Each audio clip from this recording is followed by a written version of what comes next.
Welcome everyone to final session of EA Global Summit 2021. This is Juhi from the organizing team. Thanks to everyone for your interest in joining us for this session. This session is by Chris Armstrong, Chief Architect, Sparx Services North America, presenting this session in how to do business architecture modeling in EA using Bespoke MDG tech.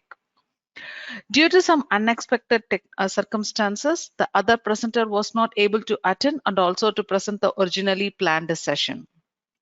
But Chris is so kind to present another wonderful and effective topic in Sparx EA for us today. Thank you so much, Chris, for your swift efforts. Also, the participants kindly be informed that we will be muting all the participants throughout the session. And if anyone is having any questions during the session, please use the questions window to drop your questions to the speaker. The speaker will answer the question at the end of the session. And also to enable further collaboration and communication with Chris, we request you to visit Sparx Services North America meeting room in Microsoft Teams to have a one-to-one communication with Chris. So the link to the Microsoft Teams channel is posted in the chat window for your quick reference. Thank you once again for your continual support and interest to EA Global Summit 2021. Over to you, Chris, now. Thanks so much, Jury. Yeah, I'm making you as a presenter. All right.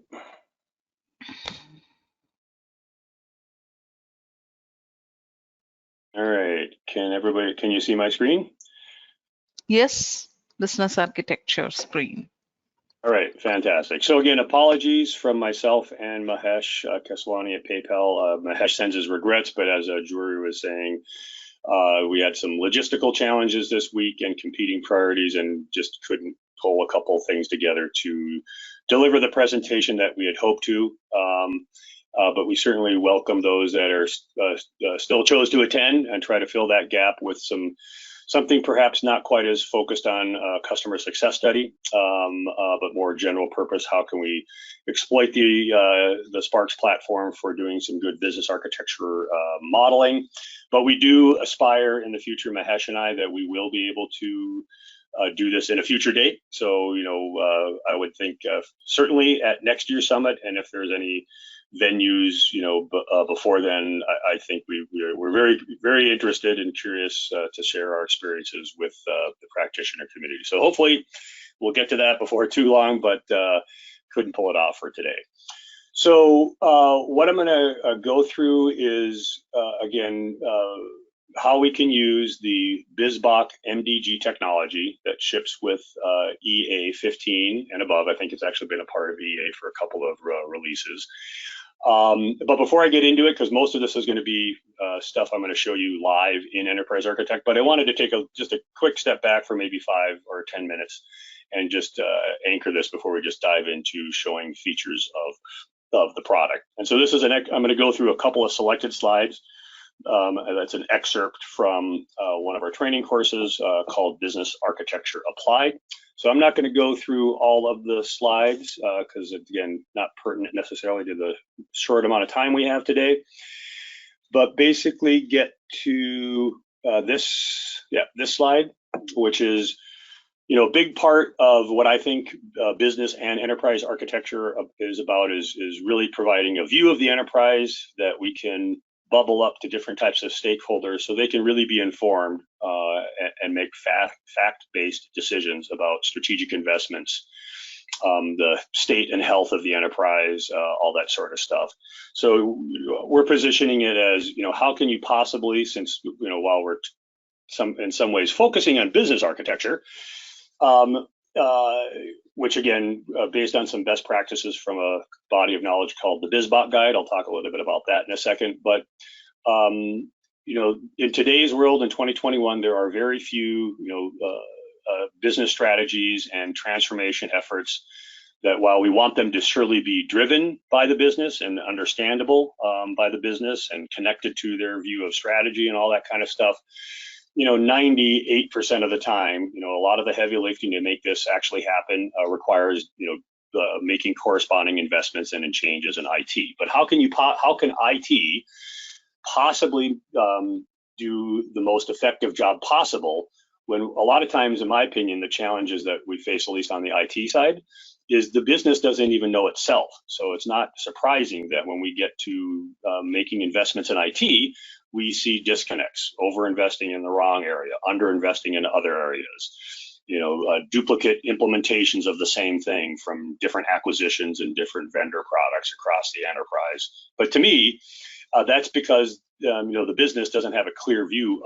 of itself to inform where those types of investments should be made. So a part of helping everyone get on the same page, both business and IT, is we need to be understand what is the strategy, and this is the business strategy. And again, that business strategy may then be handed off to IT to formulate an IT strategy. But again, IT strategies that are not connected to business strategies, in my experience, are doomed to fail. Again, you might spend all the money, get all the work done, but is it really going to make the difference that people wanted? I'd say my experience says that people may be challenged in that regard. So obviously, one of the things that we're also trying to aspire to is building rapport with the business community, so that they think the business and enterprise architects actually have a seat at the table and have something meaningful and useful to say about this. And that's often one of the big organizational challenges people have with pulling this off. So hopefully, whether you partner with the business, and in fact, the BizBot guide makes it pretty clear, FYI, that business architecture specifically should be run by the business in the business. It is not an IT thing. However, experience shows us that it often emerges out of IT in many cases, not 100%. So I've actually seen some organizations that are, had the light bulb moment where they're like, why are we asking IT to do stuff that's about the business? Why aren't we doing this? So there have been a couple of organizations we worked with that have really driven this from the business, as opposed to the more traditional kind of bottoms-up approach, where the IT community has learned over the course of years that if, even though I think a valid claim can be made that the business should be responsible for their own architecture, they're not, for all sorts of legitimate reasons. So we're going to do it for them, because if we don't, it's just going to make this a lot more difficult for everybody. So we often see business architecture emerge out of enterprise and IT architecture, and a lot of that's because we have the skill set and the experiences and the tools to do this kind of thing. It's just a question of, well, why are people in IT having authority and jurisdiction over the business? And that's obviously where we'd say that it really should be on the business side. So, we want to work with our business partners to have them clearly identify what their strategy is so that everybody understands it, be able to do an assessment of what that strategy impact is going to have on the business architecture. And I'm showing you just thumbnails right now. I'm going to actually show you, full-blown versions of these when we get into Enterprise Architect. We want to understand who are the people that care about this, internal and external stakeholders. We want to be able to represent the value proposition that the business is offering those external customer stakeholders specifically. We want to be able to articulate what the value proposition is. We want to understand how we and our partners, which may include third parties across the extended ecosystem, how do we deliver upon that value proposition? That usually then leads to often where a lot of people start. So this is something maybe we can talk a little bit about. So I'm going to kind of take you through, what things would look like under the best, most ideal circumstances in a high-performing, mature organization. But as many, know, that's often not the case of the places that you guys are doing your work. So a lot of times, what I've seen from a business architecture perspective is people start here with the capability model. And that's not a bad or even a wrong decision, but there is a little bit more to business architecture than just that. So eventually we get to, what are the capabilities and how that supports the value model. We need to understand information that's required to run our business. We need to understand the products that we sell and how those are cross-mapped to different parts of the business architecture. Understand our policies that are constraining and governing our business behavior, and those would be things like privacy, regulations, and so forth. And then, at the end of doing the business architecture and enterprise architecture work, we should be able to come up with a roadmap where we identify what the bodies of work are and what parts of the enterprise that they're going to touch, and then actually, be able to detail how an individual project is touching very specific things that are a part of the architecture roadmap, and how that again traces back to the original strategy. And what we're trying to do is provide a practice and a platform that supports, two really important parts of enterprise governance, which is transparency and visibility. Namely, if people don't have easy access to this information and understand it, and that everybody that's participating is being transparent about the information that they're sharing, how can we even possibly, be able to make a good first step? A big part of how I like to think about one of the ways to articulate the value proposition for business and enterprise architecture is that we want to be able to use it as a lens to help us simplify the complexity that exists across the enterprise landscape. So we want to think about how can we become masters of complexity as opposed to becoming victims of complexity. We want to also be able to deliver consistent perspectives. Namely, we want to be able to, tell different variants of the same story to different stakeholders, but have some assurance that it's all interconnected and is internally consistent, so that we're not, communicating with different stakeholders in a way that's, incoherent with how we're communicating with other stakeholders. And ultimately, a big part of what I think we're trying to do is, again, another value prop here is we want to provide a practice and a platform so that executive stakeholders can have a fact-based framework for making enterprise strategic decisions. And while my sense of what people do in the real world is I think they aspire to that, but as many of you may know from the work that you've done in various organizations, a lot of the decisions making that's done at very high levels, is not very much based on facts. Sometimes it's based on emotion, it's based on politics, it's based on money. And again, money is an important dimension, right? But what we're really trying to do is to basically say, how can you possibly make a good decision about your business if you don't even know what's going on in your business? And so, and in fact, we've worked with a couple of organizations that have taken this to heart to the extent that they don't call themselves enterprise architecture as a practice, which I think is something to think a little bit about, because that's really an internal implementation detail, right? What we really want to focus on is what more are the outcomes that we're delivering. And so a couple of organizations, ironically, first time I encountered this was in a federal government organization, perhaps not necessarily known or suspected to be innovative, but I thought they had a pretty good idea, which is we don't tell people about enterprise architecture because that freaks them out because of past experiences or misconceptions. So we talk about this based on the value we're delivering. And so we basically say what we do is we are enterprise decision support. So we just happen to implement that using enterprise architecture. But again, that's our problem on our side, but we just don't need to tell people things that are going to be misperceived or scare them.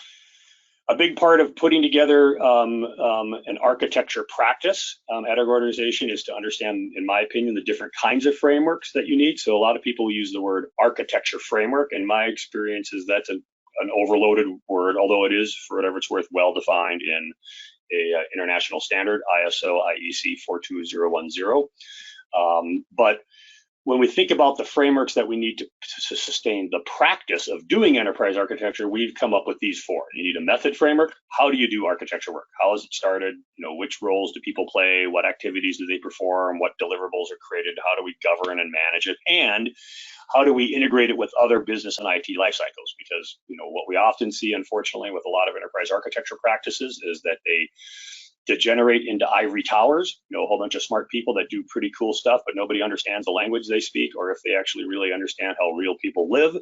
And a lot of that's because the enterprise architecture lifecycle is not integrated with other business and IT life cycles, like strategic planning, portfolio management, solution delivery, so on and so forth. And then we need to have a skills framework, which is really about the people side. What kind of people do we need? What kind of skills, competencies, proficiencies, and experiences do we need to either build of the people we already have or need to acquire as new talent? And this is where we would have some professional development programs that might incorporate some of the certification programs that are out there, such as being TOGAF certified, Archimate certified, certified business architect. And while many of those, like a lot of certification programs, are knowledge-based, it still represents a commitment by the individuals and the organization to best practices and professional associations and bodies of knowledge. And I personally think, for example, if you're doing business architecture in 2021, you should be certified in TOGAF, Archimate, and BizBock, which would be the certified business architect certification. And then we need a taxonomy, and this is what a lot of people focus on. If you look at ISO 4210, they really focus on architecture framework in the context of a taxonomy, aka the meta model, namely what are the different types of architectural assets that we keep track of, what are their names, their semantics, their properties, and their relationships. And I'll go through in just a second the groups of those assets as it relates to business architecture. And this is where we have an opportunity to try to incorporate various reference models from different standards groups and industry trade associations. But then one of the ideas of how we've got this stacked is once you've got your method framework in place, you understand the skills and the people and the organizational stuff to make it work, you've got an idea of how you're going to capture this content, then that's the time when you can make an informed decision about tools. And in our experience is we need a suite of integrated tools. I think we're very fortunate that with Sparx and Enterprise Architect and Prolaborate and Pro Cloud Server, we've got a lot of capability within those tools to do a lot of what needs to support the architecture practice. But as many of you guys may know, there are other tools out there that are fit for purpose for certain activities, such as Jira is a very common one, or Azure DevOps, TFS. And so, we want to understand that in most organizations, because of complexity and organizational boundaries, there's never going to be a case where any architecture tool is going to be the sole tool that you use to support your work. It's going to be a core fundamental one, but there's these other tools that are going to need to be incorporated into the landscape. And of course, very fortunate that the Sparx platform has some of those out of the box with server-based plugin interfaces for Pro Cloud Server to a lot of those external providers like Confluence, Jira, TFS, ServiceNow, so on and so forth, as well as similar types of integrations in the Prolaborate web experience. So that's kind of the background of the big picture. So just a little bit, just so you know where I'm coming from with some of this stuff, is that I'm going to, again, be demonstrating how do we, do some standards-based architectural modeling for business architecture based on, again, the BizBock guide, which is an abbreviation for the guide or a guide to the business architecture body of knowledge. And that is put together by the Business Architecture Guild. So if any of you are aspiring or practicing business architects, this is the professional association to join. And this is also the sponsoring organization for the Certified Business Architect professional certification. But the major, in addition to the certification program, and there are some other good assets and services they have to offer, the keystone of the guild is what's called the BizBock guide. And so this is showing, at least with the words that are on the slide, this is version 8, a new version of BizBock. They increment the version number or the major version number every year. So we're currently at version 10, but just FYI, version 10 is, while it's got some great improvements and additions, it is not significantly different than 8. It's just really the version of 8 as it's evolved over, the last 2 years. So fundamentally, in my opinion, BizBock's been relatively stable since about, I think, maybe BizBock version 6.5. But a big part of what's in BizBock is the idea that they have a way of talking about a business architecture framework. And I want to focus the majority of a couple minutes on what's in the middle. But these 3 components make up how they describe this framework. So there's basically a set of scenarios on the right that a business will find itself in, where business architecture would be a significant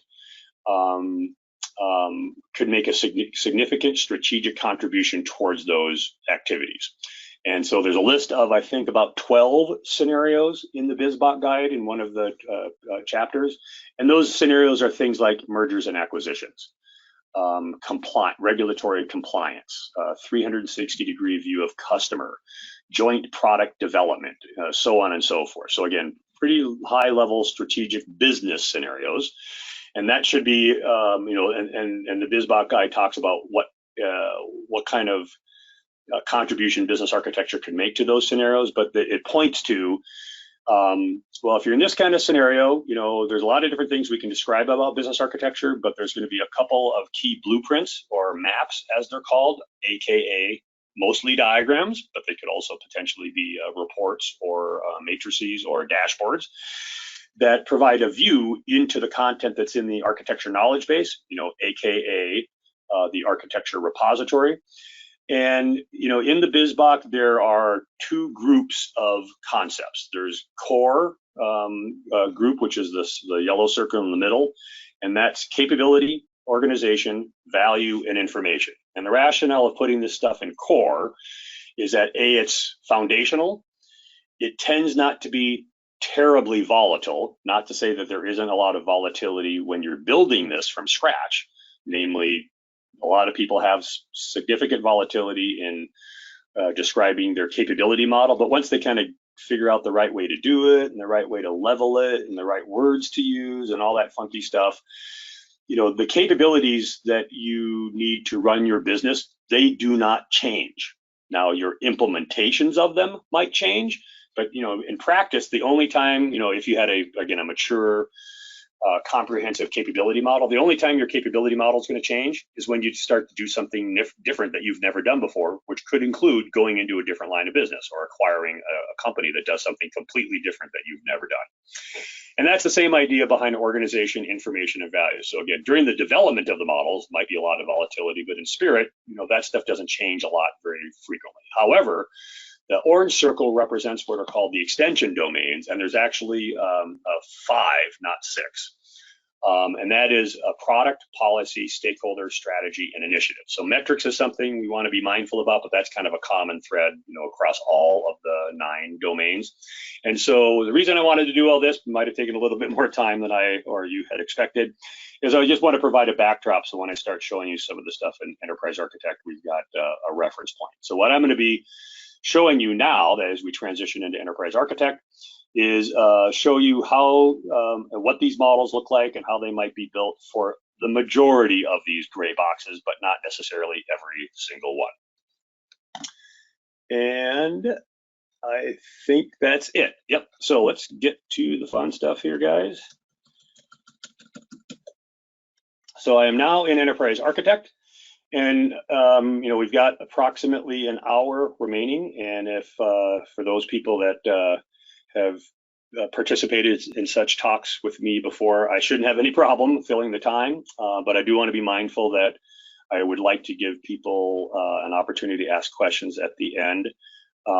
So I'll do the best I can to keep track of time, but Ajuri, please don't hesitate to let me know as the end is approaching, maybe about 10 minutes ahead of time, at least. So let's start with kind of the big picture. So one of the things that we've done is we've actually, we're trying to eat our own dog food, and we've basically taken the best practices that come out of TOGAF, in particular, what's called the Architecture Development Method, or ADM, and some of the process guidance that's available in the BizBot guide. And we synthesized a different way of expressing what I think they're both trying to get to, but an attempt to do it by using business architecture concepts and a slightly different language. So this is a value stream map that I think represents what business and enterprise architecture is about, without using business and enterprise architecture terms, because most of the people that we're working with don't care. So this is a value stream that is triggered by the executive team because they desire improved stakeholder value. And of course, that's very nebulous, and that's a big part of doing good architecture work, is to really try to hone in on what do you mean, improved value? And that could mean a lot of different things in those different scenarios. And that to do that, we're going to trigger the deliver strategic outcomes value stream.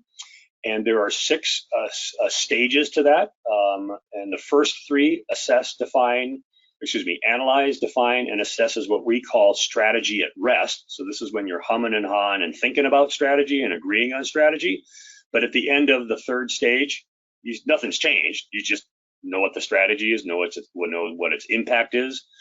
And then you need to get to the really important part, which is actually delivering on the strategy, which is the second 3 set of stages. And we call that strategy in motion. So that's where we now, after having done some analysis, definition of our strategy, assessment of our strategy, we now start doing planning. Then we actually need to implement it. So that's a lot where solution delivery comes into play, as well as changes in business and IT operations. And then we need to get into operating the assets. And I'm not going to explain all the boxes on this diagram because there's not enough time. But what we're trying to do here is represent what information concepts are entrance criteria to each of these stages and exit criteria. Loosely, you can think of these like inputs and outputs for a process, but not too literally. And if we have time, I could come talk about that a little bit later. But one of the things that we think is really important and why we have this operate stage at the end is that a lot of people claim success when the project is done. Namely, and being a little cynical here, I think about the only thing you can reliably say for sure at the end of the project is that all the money is gone and there's no more time. However, did you actually deliver on the objectives of the project? And I think a lot of people know this. You don't know that when the project's done. You have to actually use the new solutions. So this is, in our opinion, it's really important to have this feedback loop from all of the exit criteria of the operate stage back in as entrance criteria into the analyze stage, because something a lot of people struggle with is they think that keeping busy means you're doing good work. Well, it may not be. It means you're doing work, but how do you know if it's good work? Well, if you never look back and see, hey, that $100 million we invested and our justification for it was going to improve productivity or improve customer retention or whatever, did any of that come to light? Because if it didn't, don't you think that's an important data point to inform how we make our decisions moving forward? So then if we go back to the top, I'm just going to show you that this exists, but not necessarily get into the gory details. But we do have a representation of the meta model, i.e. the taxonomy, as we saw on the PowerPoint slides, of what are the important concepts in the business architecture space.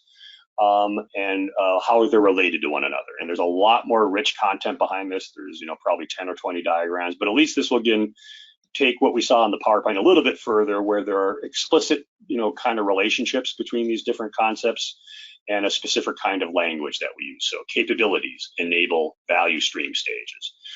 Stakeholders trigger value streams.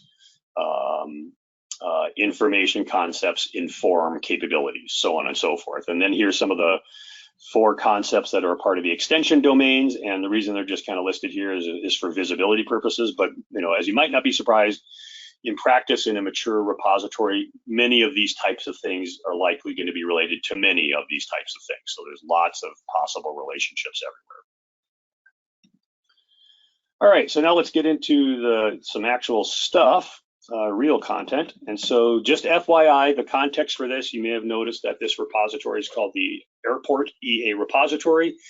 And that's because the case study here is the ATDT initiative, which stands for Airport Terminal Digital Transformation.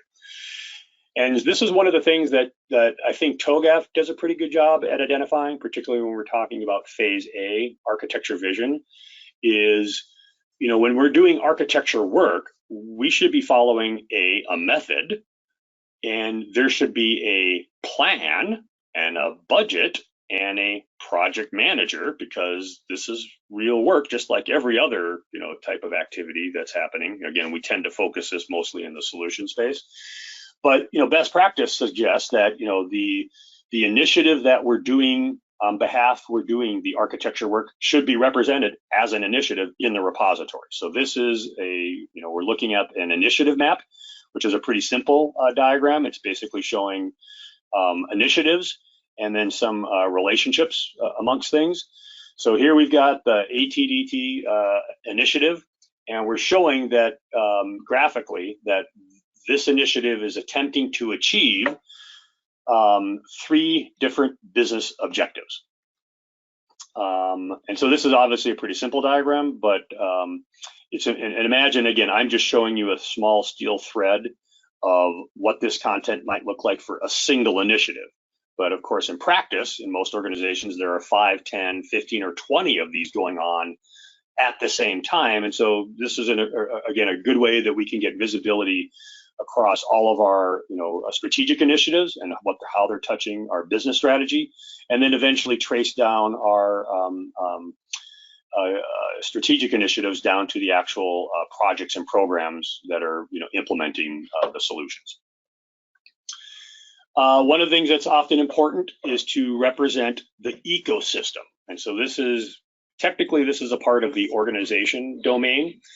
And BizBach would call this an organization map, but we decided that, that might give people the wrong impression, because a lot of times when people think organization map, they think org chart, and that is not what this is, obviously, if you've seen such things. And that's maybe worth just a quick call out, is that most of these architecture frameworks like BizBach and TOGAF, they describe themselves as if they're going to be performed by a relatively mature organization. So they really represent a target state. One of the challenges that we've seen, particularly in business architecture, and the BizBach guide and the Guild, I think, do a pretty good job describing this nuance, is that business architecture and even enterprise architecture are not, or let me see what's the best way to say it, are not focused on business operations. And what I mean by that is that the level of abstraction that these frameworks are trying to get us to aspire to is a pretty high level abstraction, where we're really trying to be focusing on what, but not how. How is a solution thing, whether it's an IT solution thing or a business solution thing, aka business operations. So for example, while it may be architecturally relevant, a business process is not architecturally significant. That's what value streams are. So value streams are an architectural abstraction of operational processes in some ways. Don't interpret that too literally. So when we're talking about business architecture, again, the Guild makes it pretty clear. If we're doing it the way we aspire to in a mature organization, we're not talking about the business operating model. That is a different thing. That is the domain of a different group of people. We need to be aware of it. And if things are going well, hopefully the business operating model changes are being driven by the business architecture. But again, things like processes are not a business architecture. Similarly, things like org charts, which is the way your actual instantiation of a specific organization and all of its organizations and departments and divisions, that is a business operating model thing. We're at a much higher level here. So we're basically showing 3 different types of organizations. We got the Cheeksy Airport, which is the airport in question, and then 2 government agencies, the Federal Aviation Administration and Department of Homeland Security. And then we have key stakeholders listed around it. And what we're trying to show here is what are called value exchanges. So this kind of it might look like some people to a data flow diagram, and it's in spirit, it's very similar in the semantical concepts and how you would build that in a tool like Enterprise Architect, but the words that are on the lines are not data objects or even information objects. They are what are called value items. And one of the things that some of you guys might know, we basically hijacked a UML relationship when we put together this language. And just FYI, I was the leader of a team at the Business Architecture Guild, where with the collaboration of other participants from other companies, member companies, we defined the UML profile for the BizBach guide. And then we implemented it in Enterprise Architect. And now that's, again, the feature set you're seeing here that comes out of the box in the tool. So again, we hijacked, just FYI, a UML information flow for this. And so one of the things that we can do is these, actually have, elements associated with them. So what you can see here in the browser is these are the actual value items.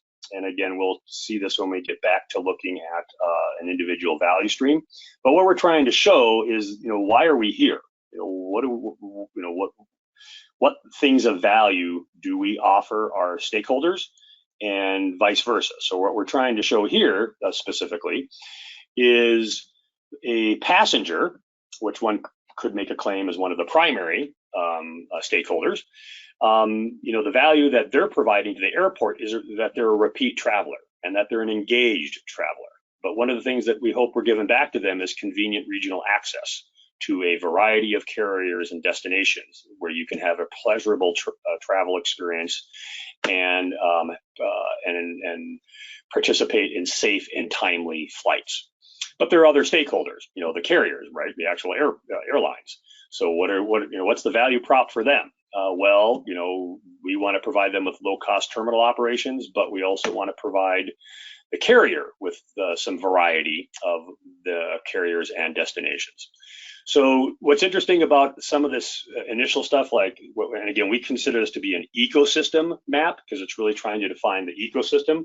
And that's another important thing to call out as a principle of business architecture, is that the scope of business architecture is the scope of the business, which is not the same as the scope of your legal enterprise. And so, as many of you may know, because of the complexity and interdependencies that we have with a lot of different partners, both business and technology, if we artificially narrow our view to just what's inside our legal enterprise and maybe our wholly owned subsidiaries, we are not understanding the big picture. And so BizBach is really clear that if there may be circumstances where that's okay, but generally speaking, in today's world, there aren't too many things where we don't care about how we fit into a bigger, marketplace or an ecosystem. And so this is, in some ways, you can look at it as a standard kind of context diagram, but again, we're trying to do it using a business architecture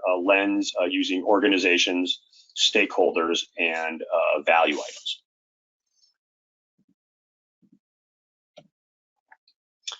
All right. I'm going to show some of this innovation stuff real quickly because it's getting a little off the core stuff, but I think you might find it informative. And let me just see if I can call out maybe the most important thing, probably this one right here. And this is the idea, and so these are actually extensions that we have developed that plug into the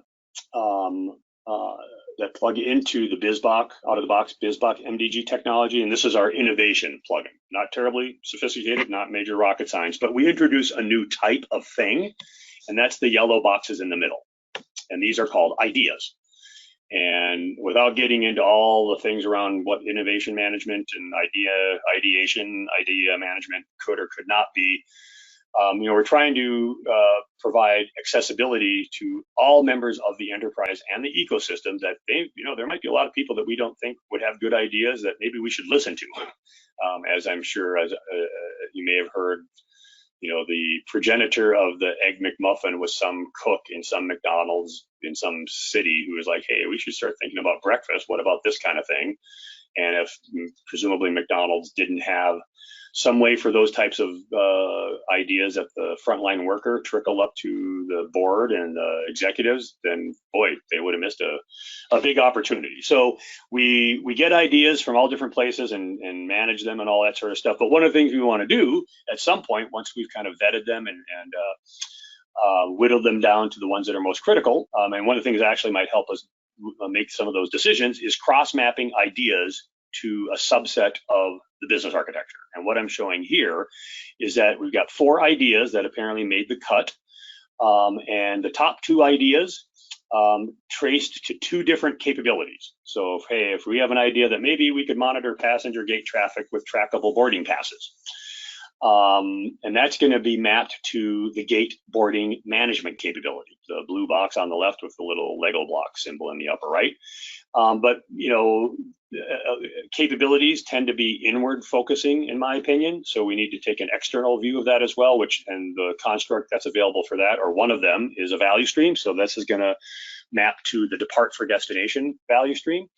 And then you'll see a similar sort of mapping for the remaining three ideas, calling out a couple additional capabilities and another value stream. But this is something that, again, helps us provide some focus on all of the different value streams and all of the different capabilities. Where do we think we kind of need to start digging a little bit deeper?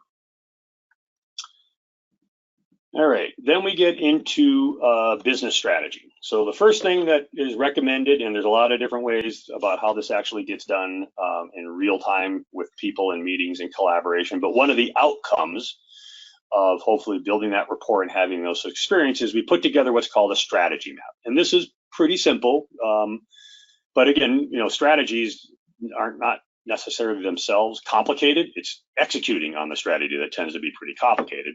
So what we're trying to show here is the objectives, and you may recall these are the same objectives that we saw in the initiative map for the Airport Terminal Digital Transformation Initiative. But now we're getting into, well, who owns those objectives? So the CFO owns the grow revenue objective, the CEO owns the improve safety, and the COO owns the improve experience objective.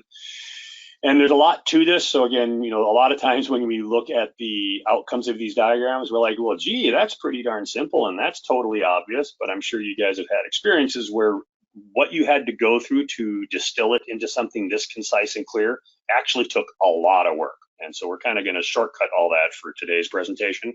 But the idea being is, based on those three objectives, the strategic planning organization that had participation and input from the business architecture community came up with 4 strategies, which are the purple boxes with the little rook chess piece icon. So we're gonna use machine learning to offer services, image recognition for terrorism. We're going to monitor gate traffic with trackable boarding passes and offer expedited security, and show that those strategies realize these objectives, and showing that all 4 of these strategies, when added up together, represents the entirety of the airport terminal digital transformation strategy. And again, keep in mind, again, I'm just showing you a piece of one initiative, but in a robust repository with, again, 10, 20, 30 initiatives, there'd be 10 or 20, 30 strategies. But one of the things we might want to do with that is like go, hey, are the strategies for our transformational initiatives, are they cross-mapped and tied to the enterprise strategy that may have been come up with at the board or C-level executive level? So again, business architecture gives us the possibility to do that, to make sure that people aren't doing stuff that's surprising, like, hey, we had this enterprise strategy to do this. Well, how are you contributing to that? No, we're out doing our own thing. You gave us $150 million, so we got, that's what we needed to do to get through this exercise. And again, that just gets into, again, trying to have a holistic end-to-end view of strategy, again, transparency and visibility across the enterprise. And then since we talked about the innovation side of stuff, that's the yellow gold boxes at the bottom. So we're just tracing the origination of our strategies from some of the ideas that were submitted earlier.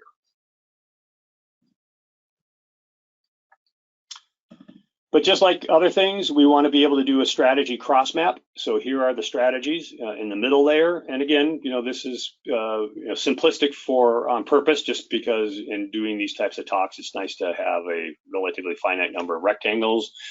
But what we're trying to show here is that, the 2 value streams that we thought were probably going to be relevant when we did the idea cross mapping, arrive for destination and depart for destination, have alignment with a subset of those 4 strategies.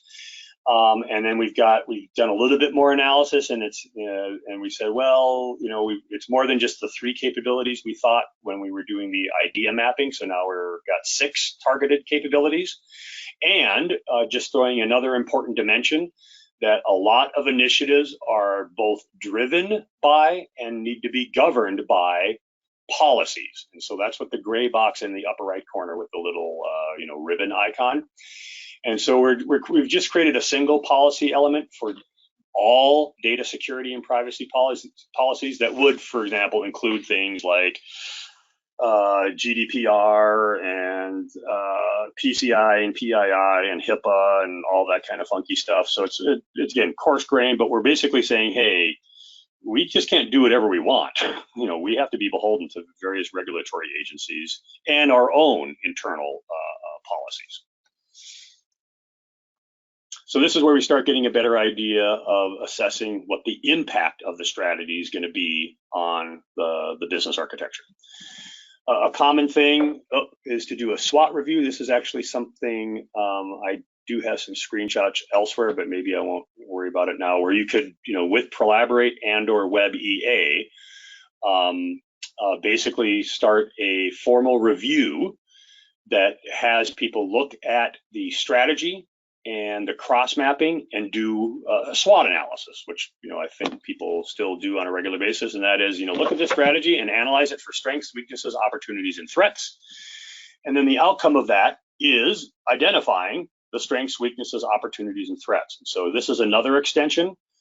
This is all packaged in what we call our, we had to market it perhaps a little hyped, but this is a part of our digital transformation extensions to the BizBox, the out-of-the-box BizBox model. So all the pink boxes here, these are what are called assessments, and we're getting this from an OMG standard called the BMM, the Business Motivation Model. And if you haven't heard of that and you're into strategic planning, I highly recommend you go take a look at that. But one of the elements in the business motivation model is the idea of an assessment, and suggests that there may be 4 different categories of assessments: strengths, weaknesses, opportunities, and threats. So here you can see we've got an assessment that we have standardized check-in and gate facilities and infrastructure. We consider that to be a strength, and we consider that to be a pretty important thing. So we're ranking it high, but then we want to get visibility into, well, which capability does this strength apply to? So it applies to the gate boarding management capability and the passenger check-in management capability. And then we have a weakness that we can trace to a particular capability. And then we have opportunities and threats. And as some of you may know, opportunities and threats are actually 2 different classifications of risks. So technically, a risk is an event that could happen in the future, but it's uncertain. But if there is some likelihood, we might be able to prescribe to that risk, and then some consequence. Now, in practice, as we all know, we tend to focus on the bad side of that, which are technically called threats. But we also want to think about, again, opportunities are things that are uncertain about the future. So they're basically anti-threats or so on and so forth. And one of the things that's interesting when we do the SWOT cross mapping to the business architecture is it puts some of these key elements in context. So it seemed to have worked pretty well for us so far, but when you're identifying strengths and weaknesses, you are characterizing your capabilities. The things that make your business operate or allow your business to operate, the capacity or capability, or the capacity or ability that the business may possess to achieve a specific outcome. But then opportunities and threats don't necessarily get traced to capabilities. They should get traced to value streams, because that's more externally focused. So I can't make a claim that you'd never trace strengths and weaknesses to things other than capabilities, and the same for opportunities and threats. But it seems it seems to have gone pretty well that there seems to be a good dividing line between the 2. And then we want to do an assessment of the strategy. So this is just using a built-in Kanban board to specify one of the properties, namely the rating. And so this is a bound Kanban, where if we move elements from one lane to another, it's going to automatically change the rating. And then we have a summary of the assessment, and we chose to use some charting for this. And so we're doing some simple math here, which is basically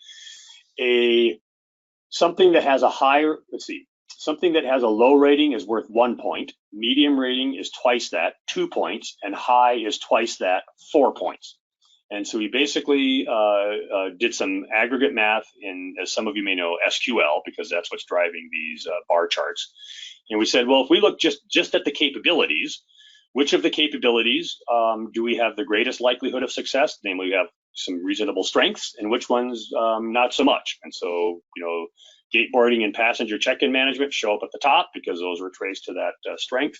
But terminal vendor management is the thing that we have the greatest weakness at. And then the same thing for value streams. And then we took both of those and then aggregated them through, and I think we did this in SQL, it might have been a script, I'd have to double check that. But then we aggregated that back to the 4 strategies. And so what this is trying to say is by doing SWOT analysis and doing a ranking, cross-mapping that to capabilities and value streams, we were able to semi-quantify that of all the 4 strategies that we're trying to achieve, the monitor passenger gate traffic strategy is the one that is going to be the easiest. It's got an overall score of 9. And the one that's going to be the hardest, in fact, our own enemy, is going to be the machine learning to offer services to passengers.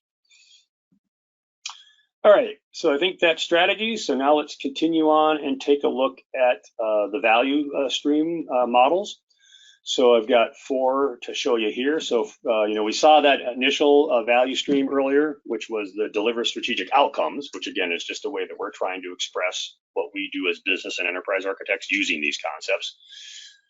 So technically that would be a internal value stream because it's serving internal stakeholders. This is a true blue externally facing value stream, which is, this is why the airport is in business, to allow passengers who desire a value proposition of an expeditious and enjoyable travel experience to trigger the depart for destination value stream, which we claim delivers upon that value proposition.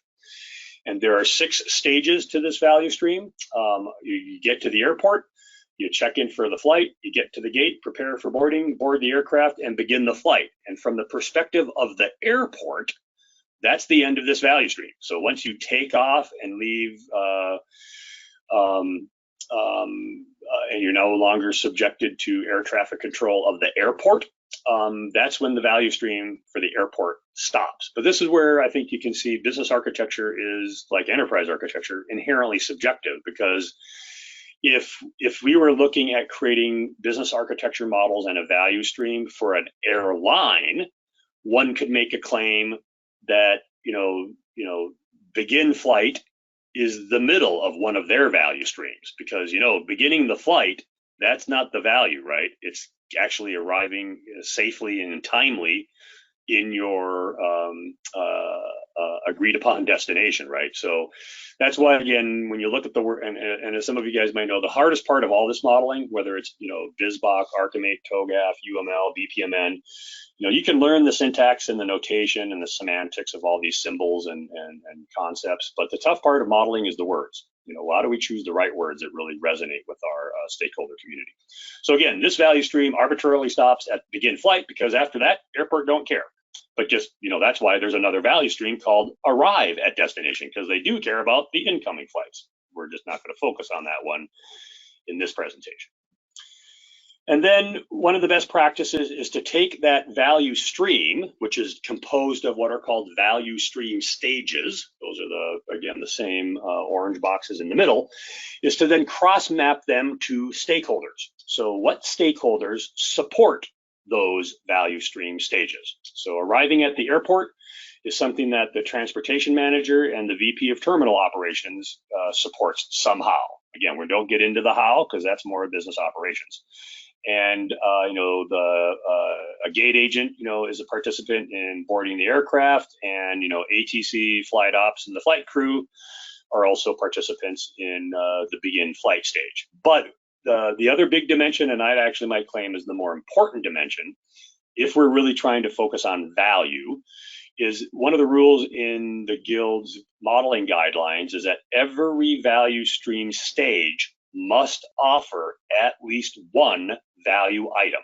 Namely, we're not doing this just because we got nothing better to do. We're doing it because this is contributing to the overall value proposition. But that's the difference between a value item and a value proposition. So the value proposition, again, is this a scale shield symbol at the bottom, and it's the same one that you saw on the previous diagram.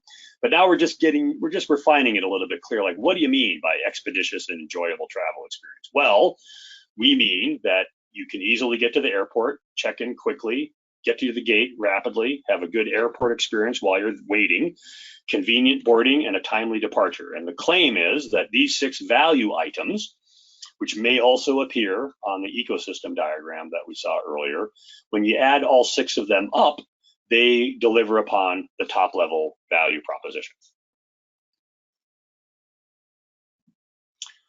And then, one of the common things is we want to be able to then cross map the stages of one or many value streams to the capabilities. And so here we see actually an image of a relationship matrix. And if I double click it, it'll open up in live mode.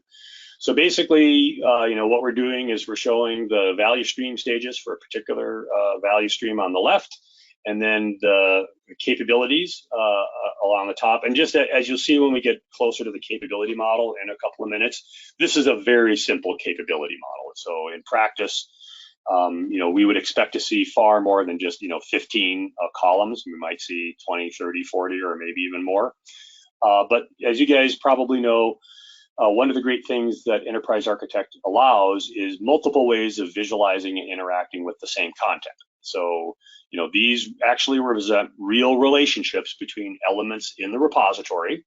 And this view can be used not just for viewing those relationships. You can actually, as you probably know, establish those relationships here as well. And in fact, we found that for a lot of the cross mapping that people do in business and enterprise architecture, while you could do it the old-fashioned way, i.e. create a new diagram, put some rectangles and stuff on a diagram, and then start drawing lines between everything, it ends up being kind of a big pile of spaghetti.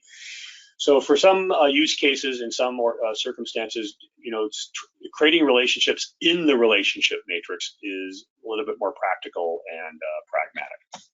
But the cool thing about Enterprise Architect, as you probably know, is it doesn't matter, right? You can do some of it in diagrams, you can do some of it in the matrix, but you're always going to get a consistent view of all of that because there's an underlying repository. And then a common way to visualize this is to create what the guild calls a value stream cross map. And so here, what we are doing is we are listing the capabilities that were cross-mapped to each of these value stream stages, kind of in a swim lane kind of notation. So each of the value stream stages are the headers at the top, and then we create the dashed rectangles underneath them that represents, based on traceability, arrive at the airport, requires these 4 capabilities. Checking in for the flight is these 2, so on and so forth. One of the things that you may notice is that there's a subtle notational difference here, i.e. all of these capabilities have dashed boundaries instead of solid boundaries, and all of the names have a leading colon. And some of you might recognize that from, that sure looks like those might be instances of classifiers in UML sense, and you would be absolutely correct. And there's actually an accommodation for this in the BizBox guide, namely a difference between a capability, which is a more general abstract thing, and an instance of a capability. And this is actually something that was really convenient to be able to exploit in Enterprise Architect, because as some of you may know, one of the constraints that EA places on diagrams, which is a good constraint, but sometimes it can be annoying, is you can only put a single occurrence of an element on any given diagram. If you try to put the same capability or same application or whatever on the diagram twice, you'll get an error message from EA. And one of the ways you can get around to that is by you creating instances of those classifiers, not the classifiers themselves. And this also gives us the ability to, possibly and we'll see this in just a second, color code these capabilities to say, well, security threat monitoring, shows up, unsurprisingly, in every single value stream stage.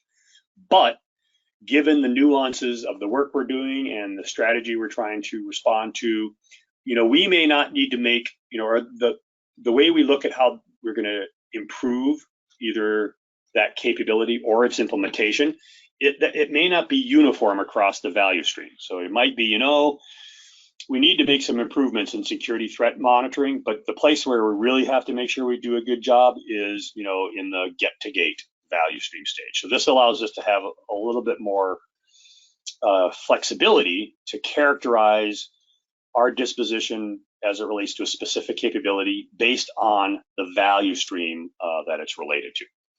Now, one of the things that we've done is, let me go find this guy in the browser, is, we're big fans of hey, we're using a tool, and the more we can exploit the information and content in the tool to help us do things so that the humans don't have to do things is a step in the right direction. So since this information is coming from this, data that's in the repository, why don't we just build it automatically? So that's what I'm going to do.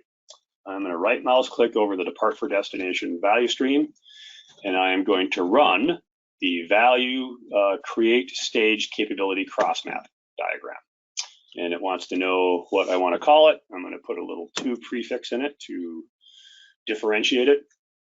But the whole point is, once you've mapped, capabilities to value streams, why should a human have to spend 15 minutes or a half an hour or an hour or whatever to automatically build this? And as many of you may know, we can do similar sorts of things with the Prolaborate platform. We've got different kind of options, but the notion being is we really want to use our architecture platform both as a repository that can be a system of truth for some of these this core content, because there's often not another one across the enterprise. But if we can also leverage the technology to take some of the day-to-day administration and maintenance away from humans and have the tools actually do that, that can be, again, a great, wonderful thing. All right, so we got about 15 minutes left, so I think we're doing pretty good in my opinion from a pace perspective. So now let's take a closer look at the capability model.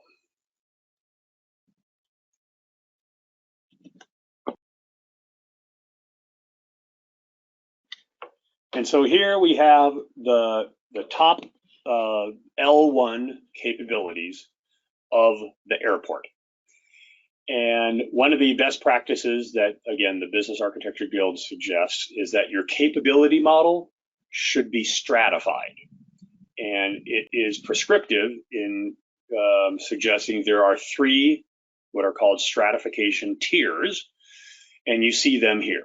Namely, there's a strategic set of capabilities, a core customer-facing set of capabilities, and a set of supporting capabilities. And I think I've actually found this to be very, has been borne out in experience as a really important principle and concept. Namely, if you start thinking about this a little bit, based on this stratification strategy, the capabilities in the strategic tier and the capabilities in the supporting tier are virtually the same for every business. It doesn't matter what your business is. You're an airport, you're a tool company, you're a training company, a consulting company, a healthcare provider, an airport, an airline, it doesn't matter. You have to do all the strategic things. So you have to manage your brand, you have to manage your business, you have to manage communications, blah, blah, blah. And there's a whole bunch of stuff you have to do to stay in business. That's not really why you're in business. Like we have to manage assets and contracts and finance and human capital.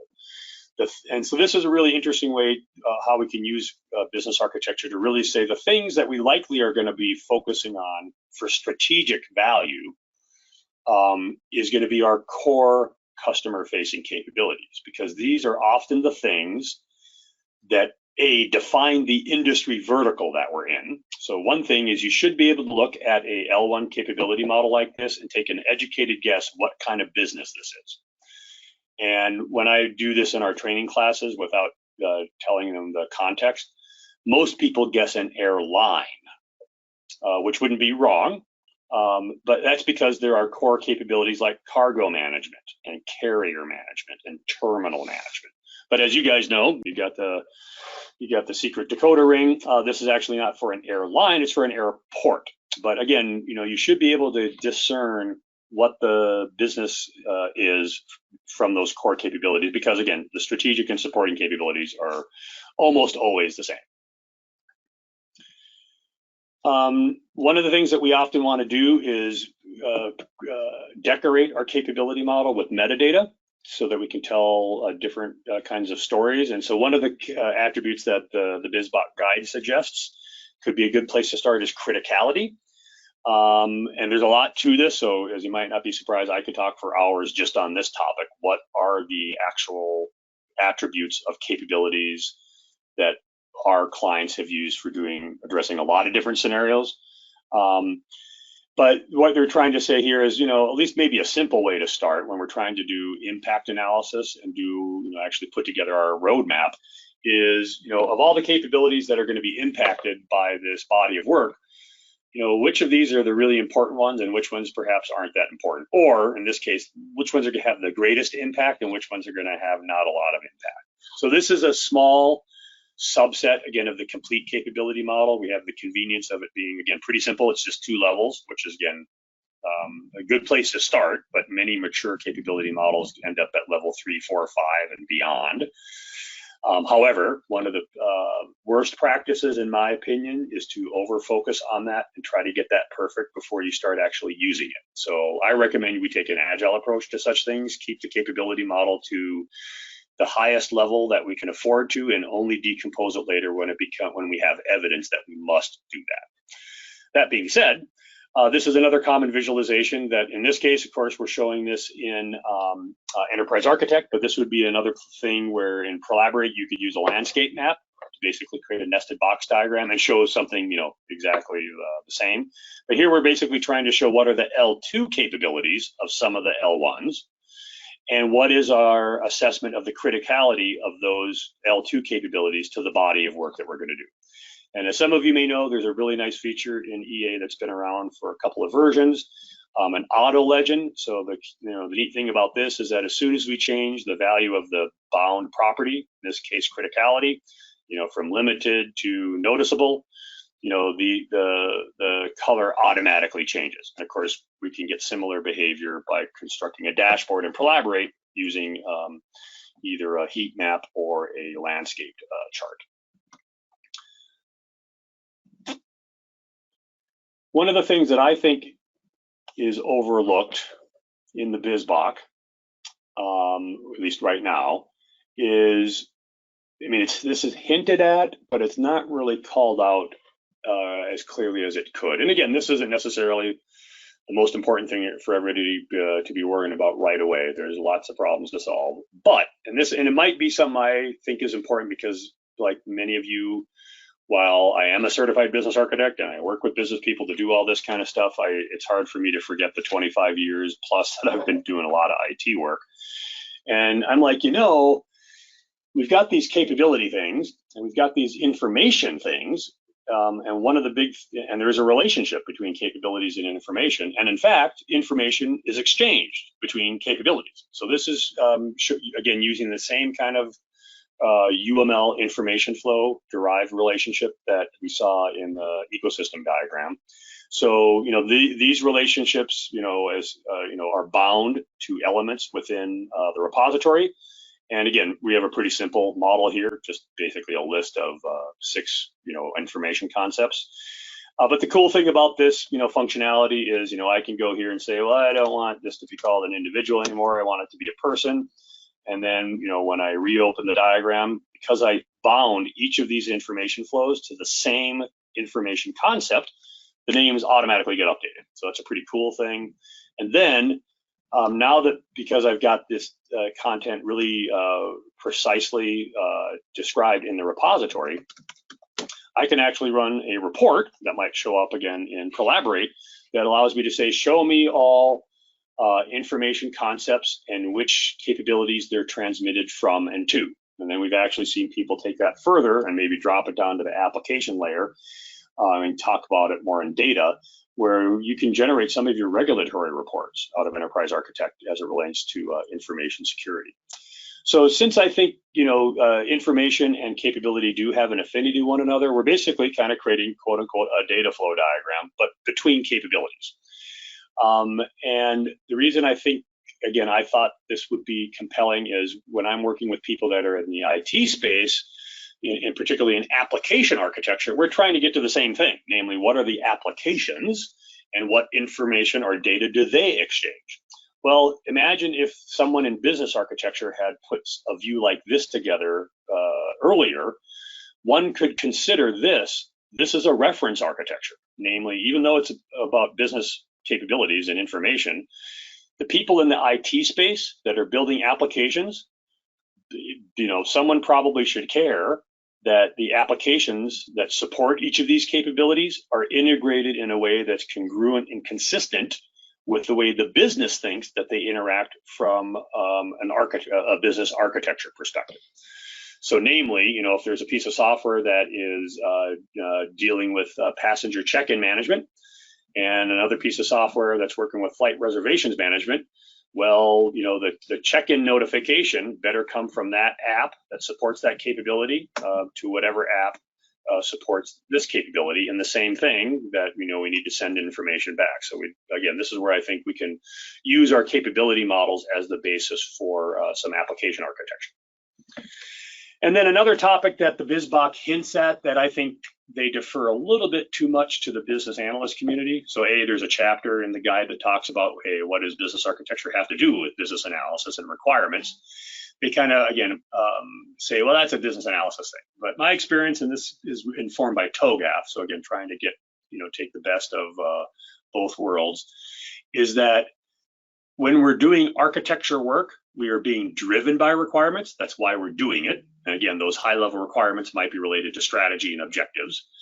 When we are doing architecture work, we come up with requirements that represent what someone needs to do. And then when we eventually get to solutioning and road mapping, we tend to start figure out, well, which of these requirements are going to be allocated to which bodies of effort, and maybe we need to decompose those requirements into something a little bit more succinct for that particular project area. But for me, I think requirements are really important in business and enterprise architecture, and that's what we're trying to show here, are high-level business requirements. These are the green boxes. And basically, we're nesting them to basically show there's kind of a hierarchy. So we have, personalized passenger terminal service targeting is a high level requirement, but there are 4 smaller level requirements. And again, these represent things that someone needs to do. We got to have to identify passengers when we're checking in, and that's traced to this capability. We need to target passengers with service opportunities. That's related to this, passenger service management capability, and so on and so forth. And this is actually getting to one of the other uses of a capability model, which is a taxonomy for classifying requirements. Because once you come up with a set of requirements for a capability, and then a project is, changing something that implements that capability, such as a process or an application, we should be able to look at the requirements that are associated with that capability to get a good idea of, well, what does this actually do? What things have we already implemented? What things are being proposed or being worked on? And what things, and where are we going? So this is really trying to, again, harvest the high-level requirements that often drive a lot of this planning work and execution work, but using the capability model as a way of organizing and keeping track of them across, multiple initiatives and hundreds of projects. All right, I got about 5 minutes left, and I have one more thing that I want to show you, and that is, like I said at the beginning, while this has been pretty much totally focused on business architecture, namely none of the symbols you've seen so far have anything to do with IT. But in the real world, there's not too many things today that don't involve a whole bunch of IT. And often, application is one of those entry points into the IT space. So one of the other uses of a capability model is to use it as a way to classify applications. And so again, this is very simple. And as again, some of you might know, there can be a lot of non-trivial nuance in how you do this. So this is about as simple as it could possibly be, which is an application, which are the non-bolded rows, can be traced to one or many capabilities that they, I think the word we chose in the meta model was automate. So a application automates a capability. And then you're getting a little bit into some, application portfolio management stuff, but there's some, important properties about applications. So we have a strategic disposition. In this model, we're using the Gartner time model, namely a particular asset is something that we're going to tolerate, invest in, migrate from, or eliminate. And then we've got some other metadata, in this case, some total annual costs, aggregate normalized health scores and risk scores, and then maybe some life cycle dates. But we've got the ability to, now create a similar kind of nested box diagram, which of course we could also do in Prolaborate, where now the outer boxes are the L2 business capabilities. And then the colored boxes that are nested, those are the applications that automate those capabilities. And then based on the strategic disposition of TIME, we have now color coded those rectangles appropriately. So this is often the kinds of placemats that we often want to try to deliver to executive stakeholders to, again, use particularly the capability model as a way to simplify and contextualize, in this case, the application landscape, but something that's got we always want to be mindful about the density of content, but can we put stuff on a placemat so when an executive looks at it, they can just look at it and based on words and colors, really get the the gist of what we're trying to get them to understand. So, obviously one of the things that pops out real quick here is that we have made a decision, or had already made a decision, that we're going to eliminate the vendor administration tool. And we're going to invest in, the performance management tool and the common retail kiosk, for example. Because often what we find when we get down to the real world is a lot of organizations do not have a lot of transparency and visibility into this regard, particularly executives. They really don't know what's going on at this level, where we find out that we are underinvesting in certain areas, namely there's certain parts of the house that are literally on fire as we speak, and we need to do something about that, or they've collapsed. But meanwhile, all the money and resources is going to this other part of the house where what it seems is that we're, moving the furniture around over and over and over again, but it's still the same freaking room, and we're changing the carpet and painting the walls over and over again. So we're doing work, we're spending money, but why are we doing it over there? And so we want to, be able to, again, use the capability model as a way to inform, are you guys that are making these strategic decisions and throwing the money at us, are you okay with that? And be able to be, again, fully truthful and honest and transparent about it. A couple more slides, and then we can open it up to questions if there are some. And again, what I'm going to show you here, again, like other things, could also be done in Prolaborate.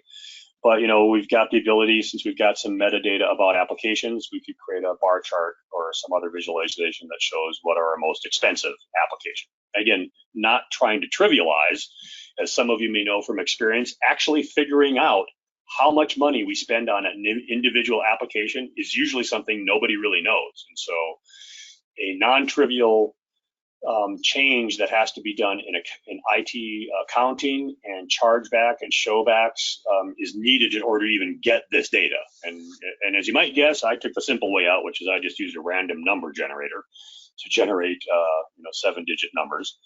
But then, another thing that's often an interesting dimension is using some kind of algorithm or heuristic. Is can we normalize and ascertain the health of our applications? And there's, again, I could talk quite a bit just about that. But here we're basically trying to show that, based on however we determine what risk means and normalized it through some kind of scoring and normalization, that there are, a couple apps that have great risks. So again, we should be mindful about, ignoring such of those things at our peril. And then we can do, of course, the same thing about health. But the cool thing, and this is really, again, where the business architecture comes into place, particularly the capability model, is then we can roll, based on the traceability of applications to capabilities, we can then aggregate these metrics up to the capability level. And so this represents, just FYI, the most simplest allocation, which in some cases may be wrong and give us a false positive. Namely, if an application is mapped to 2 capabilities and that application costs $100,000 a year to run, this model is basically saying, well, I'm going to basically add $100,000 to each of the capabilities, which is really not quite correct, but it's simple for this demonstration.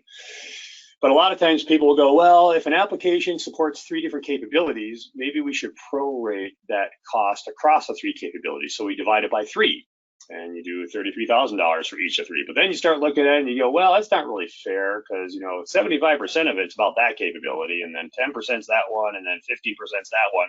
So like with a lot of this stuff, it can be non-trivial to figure out the best way to capture this data and come to these decisions. But once you've got it, we again now can have a financial lens for understanding the capability model. And one of the things I've learned, and perhaps some of you have as well, as soon as you start showing architecture stuff to executives and there's dollar signs associated with it, that tends to be when they start really being interested in this. Because a lot of times you'll show them all the stuff I've shown you to this point, and they'll get it and hopefully give you some good feedback and support. But I'll tell you, man, as soon as you start saying money, people go, are you serious? We're spending $50 million a year on that? That makes no sense at all. And we're doing that at the expense of not underinvesting in this area, which I thought we had an all hands meeting that this was the place that we were going to make a difference. And so similarly, we can take some of those application risk metrics and health metrics, and use them to annotate that and see it through the capability model. Now, of course, both all of this is narrowly by design totally focused on the application dimension of capabilities. But as some of you might know, applications are not just about capabilities. Applications involve people. Capabilities involve people. Capabilities relate to processes, organizations, partners, products. So again, this is a very simple thing, but when we think about business architecture, maybe getting back to this slide to kind of close it out. There are these 9 different perspectives that we might want to consider when we're doing business architecture. Again, focusing very likely on some of the 4 in the middle. But as our practice grows and matures and we collect more information, we can start to paint a really diverse, rich, compelling perspective of the enterprise to, again, really deliver what I think is the ultimate value prop, which is, again, fact-based decision making. So went a little bit over there, Jury, but we do have 5 minutes left. If there happen to be a couple of questions I could answer while we're still online. So with that, I'll hand it back to you.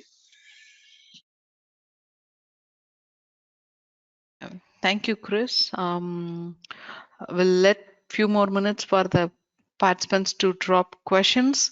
But we have first question for you here is, how many of these elements you are showing are OTB, or did you have to create them on all their custom tags through MDG? Most of what I showed you, with the exception of the idea element in the innovation module and the assessment element in the strategy analysis section, are all out of the box in the BizBox UML MDG technology. But as some may know, without getting too much into the implementation details, we used the SDK that's a part of Enterprise Architect to build the BizBox MDG technology. But again, it's now packaged, so hopefully end users will find it a good place to build some of their extensions. Okay, so yeah, we are yet to. We'll be receiving few more questions now and few more conversations for you to discuss in MS Teams. So we'll wind down the session here, and I'll wait here after winding down to get some more questions from the participants, and then I'll paste it in Sparx Services North America channel. Fantastic. Thanks, Chris, for joining us in this summit. A very big thank you note from myself and also from each and every member of EA Global Summit 2021 team for making this event a grand success this year too. Many of you have attended most of the sessions amongst your other schedules without considering time differences. Without your continual interest and support, this is not possible for us to conduct this such big event virtually. The recordings of this session and all the sessions of this year of this year's event will be available in eaglobalsummit.com with complete Q&A after the summit, and we will be notifying you all by email once it is made available. All the videos will also be available in Spark Systems YouTube channel and Prolaborate YouTube channel as well. Thanks once again, everyone, from all the members of EA Global Summit team on and looking forward to hosting you all in another summit next year. Thank you, Chris, once again. Thank you, everyone, once again. My Thanks, pleasure. Heath. Yeah. Have a great weekend, everybody. Thank you.